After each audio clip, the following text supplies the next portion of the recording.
ci yéen nee na yéen waa Sénégal na ngeen xam ne projet bii mi ngi doog a tàmbali na ngeen xam ne xeex bii mi ngi doog a tàmbali nee na nag Macky Sall lépp mu ngi koy programmer pour jaxase leen actuellement nee na Macky Sall jëmatul ci moom Sonko mais mi ngi programmer pour jaxase sénégalais yi balaa ñoo dem ci tàqale maanaam jullit ak chrétien ci tàqali géer ak géwal. Gis ngeen série yi commencé di am fi mu nekk nii géer ñi rek la ñuy xarab Sonko nee na ngeen def ci très attention te xam ne lépp lu xew Macky Sall la ko manigancé. Le fait que artiste bi nga xamante mooy artiste bi gën a mag ci Sénégal ñu koy wax Coumba Gawlo dem ca dialogue ba xam ngeen ni yëfi am na leneen lu ca la xasu. Sonko nee na ngeen teey Sonko nee na ngeen dal Sonko nee na ngeen focus sur l'essentiel mooy date bi nan ñu jox date bi balaa le 2 avril. Sonko nee na nag constitution bi nanguwul Macky Sall mandaam war a jeex 2 avril mu yóbbu date bi après le 2 avril. Sonko nee na mi ngi leen di gërëm patriote di leen sant gis na seen taxawaay ci Serigne Abdou Mbacké bi ngeen demee daaru Sonko nee na mi ngi leen di gërëm di leen sant di leen jaajëfal di leen ñaanal jàmm di wax ne nee na ngeen focus maintien rek Diomaye 5e président Diomaye mooy Sonko Sonko mooy Diomaye.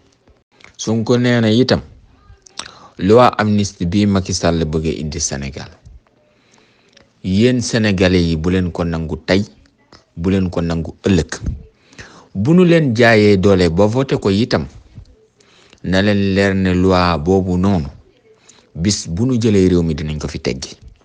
Sonko nee na soxlawul ndimbal soxlawul amnistie soxlawul ku ko baal ndax moom tooñul bañ koy baal. Sonko nag nee na Diomaye soxlawul ndimbal soxlawul ko amnistie ndax Diomaye tooñul bañu koy baal. Sonko nee na détenu politique yi kenn waru leen a amnistie ndax tooñuñu bañ leen di baal.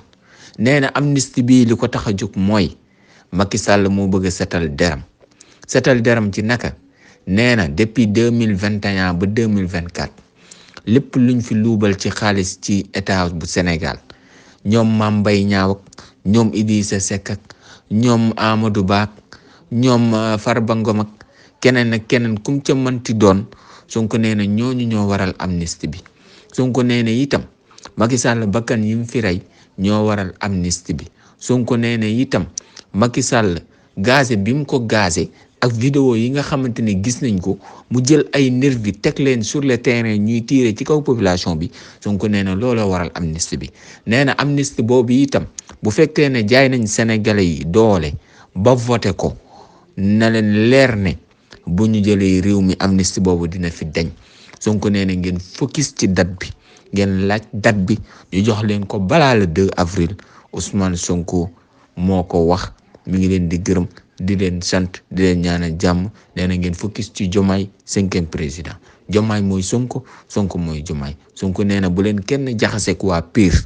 Sonko nee na yéen ak waa Pire ay mbokk ngeen ay doomu ndey ngeen ndax benn bum bi leen boole muy wa'tasimu bi hablillahi jami'an wala tafarraqu ñu booloo defar Sénégal. Sonko loolu la wax nee na Pire mooy Sonko Sonko mooy Pire nee na Pire mooy Diomaye Diomaye mooy Pire nee na Pire mooy l'islam Pastef mooy l'islam kon benn xeex bi la ñuy xeex muy l'islam am ndam. Sonko nee na ngeen focus yéen population Sénégal bu leen déglu kenn ngeen focus sur l'essentiel nekk benn bokkandoo di xàccandoo di dóorandoo ba ñu am ndam jële fi système bi. Asalaamaaleykum wa rahmatullah.